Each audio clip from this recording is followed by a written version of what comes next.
apat ay kasal natin.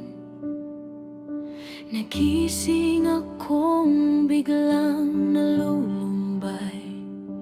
Ikaw na aking tapat na akala, ngayon ay nakaupo sa altar kasama siya. 8 taon tayong magkasama, nakaraos sa hirap at pagsubok na dumarating. Ako'y nagtiwala, binigay lahat ng aking buhay. Hindi ko akalain na ganito palang hatid mong dusa.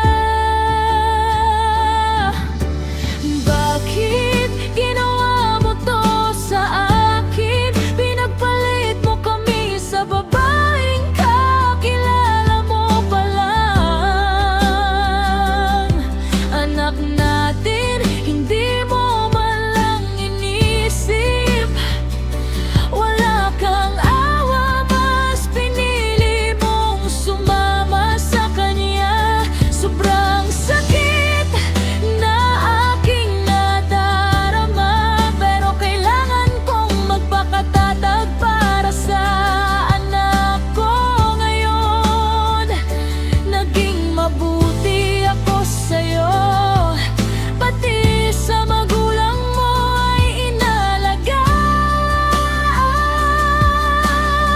Pero wala palang silbi, niloko mo ako, ginawa mo akong tanga.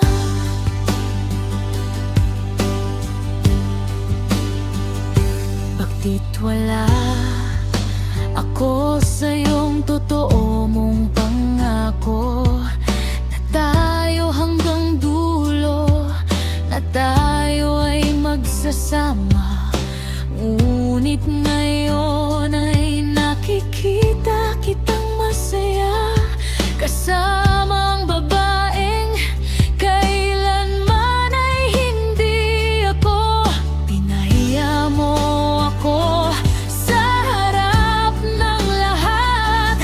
Ang pag-ibig kong ibinigay ay pinaliwala mo lang. Iniisip ko pa rin kung saan ako nagkamali. Bakit ako ang pinili mong saktan at iwanan?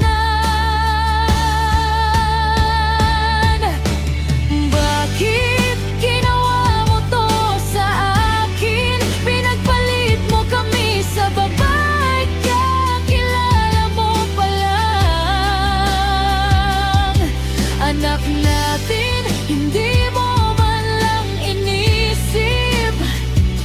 Wala kang awa, mas pinili mong sumama sa kanya.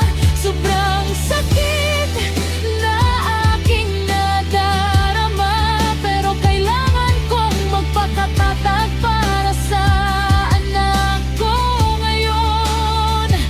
Naging mabuti ako sa'yo, pati sa magulang mo ay inalagaan.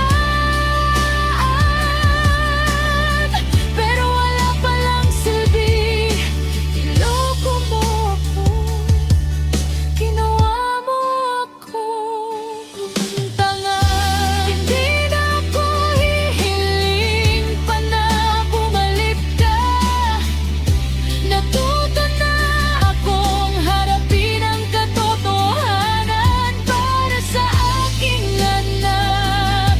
Bubuo ako ng bagong mundo, wala ka na rito. Ngunit mayroon pa akong dahilan para mabuhay.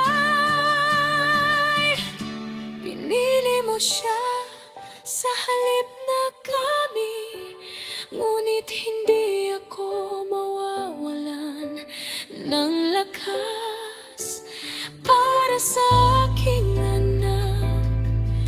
Magiging matatag ako, hindi ka na